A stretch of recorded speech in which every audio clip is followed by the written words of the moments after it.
মৰমৰ ছাত্ৰ-ছাত্ৰীসকল তোমালোক সকলোকে মোৰ চেনেললৈ স্বাগতম জনাইছো। ছাত্ৰ-ছাত্ৰীসকল আজি তোমালোকৰ লগত আলোচনা কৰিব ওলাইছো দ্বাদশ শ্ৰেণীৰ ৰাজনীতি বিজ্ঞানৰ দ্বিতীয় খণ্ড স্বাধীনোত্তৰ ভাৰত ৰাজনীতি এই খণ্ডৰ অন্তৰ্গত তোমালোকৰ 9 নম্বৰ চেপ্টাৰটো। তোমালোকৰ 9 নম্বৰ চেপ্টাৰটোৰ নাম হৈছে গণতান্ত্ৰিক ভাৱনাৰ বৃদ্ধি আৰু মৰ্চাৰ ৰাজনীতি। ছাত্ৰ-ছাত্ৰীসকল আজি এই চেপ্টাৰৰ অন্তৰ্গত আসাম হাই ছেকেণ্ডাৰী ফাইনেল এক্সামত হততে আহি থকা কুৱেশ্যন এনসাৰ কেইটামান লৈ তোমালোকৰ ওচৰত আহিছো। তেন্তে আহা ভিডিঅ'টো আৰম্ভ কৰোঁ। 1 নম্বৰ NDA চৰকাৰৰ নেতৃত্ব কোন দলে গ্ৰহণ কৰিছিল? এইটো 2012 চনত আহিছে। উত্তৰটো হ'ব ভাৰতীয় জনতা পাৰ্টি, যাক আমি বিজেপি বুলি কওঁ। 2 নম্বৰ 1991 চনৰ নিৰ্বাচনত কোন দলে কেন্দ্ৰত চৰকাৰ গঠন কৰিছিল? উত্তৰ 1991 চনৰ নিৰ্বাচনত কংগ্ৰেছ দলে কেন্দ্ৰত চৰকাৰ গঠন কৰিছিল। জনতা দল কোন চনত গঠন হয়? উত্তৰ জনতা দল 1977 চনত গঠন কৰা হয়। ভাৰতীয় জনতা পাৰ্টি কোন চনত গঠন হয়? এইটো তোমালোকৰ 4 নম্বৰ কুৱেশ্যন। উত্তৰটো হ'ব 1984 চনত ভাৰতীয় জনতা পাৰ্টি গঠন হয়। 5 নম্বৰ কুৱেশ্যনটো হৈছে UPAৰ সম্পূৰ্ণ অৰ্থ কি? উত্তৰটো হ'ব UPAৰ সম্পূৰ্ণ অৰ্থ হ'ল ইউনাইটেড প্ৰগ্ৰেছিভ এলায়েন্স। 6 নম্বৰ কুৱেশ্যনটো হৈছে তোমালোকৰ RSSৰ সম্পূৰ্ণ অৰ্থ কি? উত্তৰ RSSৰ সম্পূৰ্ণ অৰ্থ হ'ল ৰাষ্ট্ৰীয় স্বয়ং সেৱক সংঘ। 7 নম্বৰ কুৱেশ্যনটো হৈছে নেশ্যনেল ফ্ৰণ্টে কোন চনত কেন্দ্ৰত চৰকাৰ গঠন কৰিছিল? উত্তৰ 1989 চনত কেন্দ্ৰত চৰকাৰ গঠন কৰিছিল। 8 নম্বৰ কুৱেশ্যনটো হৈছে ভাৰতৰ মৰ্চা চৰকাৰৰ বৈশিষ্ট্য আলোচনা কৰা। উত্তৰ মৰ্চা চৰকাৰৰ বৈশিষ্ট্যসমূহ হ'ল অস্থিৰতাপূৰ্ণ মৰ্চাৰ চৰকাৰসমূহ সাধাৰণতে অস্থিৰতাপূৰ্ণ। আভ্যন্তৰীণ সংঘাতে মৰ্চা চৰকাৰৰ সুস্থিৰতাত বাধাৰ সৃষ্টি কৰে। কংগ্ৰেছৰ বিৰোধিতা কংগ্ৰেছ দলক ক্ষমতাচ্যুত কৰাৰ উদ্দেশ্যে ভাৰতত মৰ্চা চৰকাৰ গঠন হৈছিল। বিৰোধী দলসমূহে সন্মিলিতভাৱে কংগ্ৰেছক প্ৰতিৰোধ কৰাত সফলতাও লাভ কৰিছে। বৰ্তমান সময়ত কংগ্ৰেছ দলো মৰ্চা চৰকাৰৰ ৰাজনীতিত প্ৰৱেশ কৰে। ৰাজনৈতিক সুবিধাবাদ মৰ্চা চৰকাৰ গঠনৰ সবাতোকৈ গুৰুত্বপূৰ্ণ কাৰকটো হ'ল ৰাজনৈতিক সুবিধাবাদ। ৰাজনৈতিক দলসমূহে মৰ্চা চৰকাৰ গঠনৰ নিজৰ স্বাৰ্থ পূৰণৰ চেষ্টা কৰে। বিভিন্ন মৰ্চা চৰকাৰত অংশগ্ৰহণক কেন্দ্ৰ কৰি ৰাজনৈতিক দৰদাম চলে।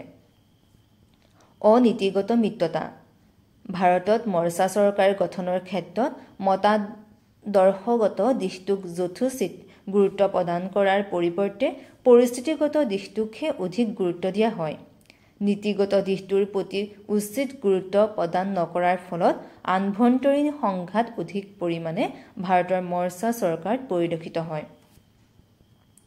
বহুদলীয় ব্যৱস্থাৰ দুটা সুবিধা লিখা। এইটো তোমালোকৰ 9 নম্বৰ কুৱেশ্যন। উত্তৰ বহুদলীয় ব্যৱস্থাত বিভিন্ন জাতি ধৰ্ম সম্প্ৰদায় আদিক প্ৰতিনিধিত্ব কৰা দলসমূহে তেওঁলোকৰ মতামত ব্যক্ত কৰাৰ সুযোগ লাভ কৰে।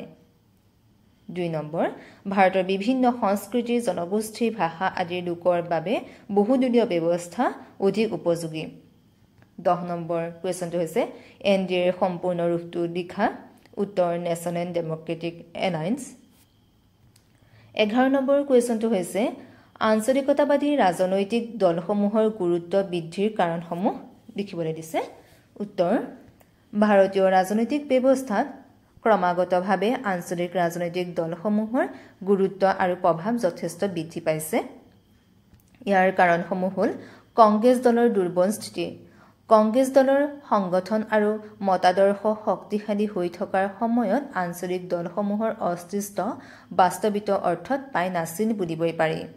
কংগ্ৰেছ দলৰ স্থিতি দুৰ্বল হৈ যোৱাৰ লগে লগে আঞ্চলিক দলসমূহৰ উত্থান আৰম্ভ হয়।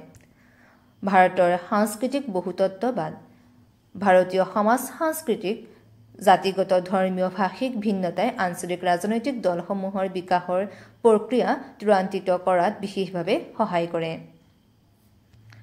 আঞ্চলিকতাবাদী মানসিকতা আৰু প্ৰত্যাশা আঞ্চলিকতাবাদী ৰাজনৈতিক দলসমূহ আঞ্চলিকতাবাদী মানসিকতাৰ সৃষ্টি ভাৰতৰ আঞ্চলিকতাবাদী মানসিকতা বৃদ্ধি হৈ অহাৰ লগে লগে আঞ্চলিক ৰাজনৈতিক দলসমূহৰ গুৰুত্ব বৃদ্ধি পাইছে এটা দলৰ শাসনৰ অৱসান এটা দলৰ আধিপত্যৰ সমাপ্তি আঞ্চলিক দলসমূহৰ কৰ্মবৰ্ধমান ভূমিকাৰ এক অতি গুৰুত্বপূৰ্ণ কাৰণ বিগত 8টা লোকসভা নিৰ্বাচনত কোনো এটা ৰাজনৈতিক দলে চৰকাৰ গঠনৰ বাবে প্ৰয়োজনীয় সংখ্যাগৰিষ্ঠতা লাভ কৰিবলৈ সমৰ্থন হোৱা নাই বৰ্তমান মৰ্চা চৰকাৰৰ দিনত আঞ্চলিক ৰাজনৈতিক দলৰ ভূমিকা বৃদ্ধি পাইছে আঞ্চলিক দলৰ সহায় অবিহনে কেন্দ্ৰত চৰকাৰ গঠন কৰাটো বৰ্তমান প্ৰায় অসম্ভৱ এবাৰ আহিছো তোমালোকৰ 12 নম্বৰ কুৱেশ্যনটোলৈ আঞ্চলিক দলৰ জন্মৰ দুটা কাৰণ লিখা উত্তৰ আঞ্চলিক দলৰ জন্মৰ দুটা কাৰণ হ'ল কংগ্ৰেছ দলৰ দুৰ্বল স্থিতি আৰু ভাৰতৰ সাংস্কৃতিক বহুতত্ববাদ ছাত্ৰ-ছাত্ৰীসকল এইখিনিতে এটা কথা তোমালোকক জনাও যে তোমালোকে যদি মোৰ ভিডিঅ'বোৰ চাই ভাল পোৱা তেন্তে মোৰ চেনেলটোত ছাবস্ক্ৰাইব কৰিবলৈ নাপাহৰিবা লগতে তোমালোকে লাইক কৰিবা কমেন্ট কৰিবা আৰু নিজৰ বন্ধু-বান্ধৱীসকলৰ লগত শ্বেয়াৰ কৰিবা তোমালোকৰ লাইক আৰু কমেন্টে মোক মোটিভেশ্যন দিয়ে এনে ধৰণৰ ভিডিঅ'বোৰ তোমালোকৰ বাবে মনাই যাবলৈ কিবা অসুবিধা থাকিলে কমেন্টৰ যোগে মোৰ লগত যোগাযোগ হ'ব পাৰিবা এবাৰ আহিছো 13 নম্বৰ কুৱেশ্যনটোলৈ খালি ঠাই পূৰ কৰা ক নেশ্যনেল ডেমক্ৰেটিক এলায়েন্স চৰকাৰত 10টা ৰাজনৈতিক দল আছিল উত্তৰ নেশ্যনেল ডেমক্ৰেটিক এলায়েন্স চৰকাৰত 13টা ৰাজনৈতিক দল আছিল খ হিন্দুত্ব ভাৰতীয় দেশ পাৰ্টিৰ ৰাজনৈতিক মতাদৰ্শ হিন্দুত্ব ভাৰতীয় জনতা পাৰ্টিৰ ৰাজনৈতিক মতাদৰ্শ ইউপিএ চৰকাৰে প্ৰথমবাৰৰ বাবে দেশ চনত কেন্দ্ৰত চৰকাৰ গঠন কৰে উত্তৰ ইউপিএ চৰকাৰে প্ৰথমবাৰৰ বাবে 2004 চনত কেন্দ্ৰত চৰকাৰ গঠন কৰে ছাত্ৰ-ছাত্ৰীসকল এইখিনি আছিল এই চেপ্টাৰৰ কুৱেশ্যন আনসাৰ প্লিজ লাইক কৰিবা কমেন্ট কৰিবা শ্বেয়াৰ কৰিবা আৰু ছাবস্ক্ৰাইব কৰিবলৈ নাপাহৰিবা ধন্যবাদ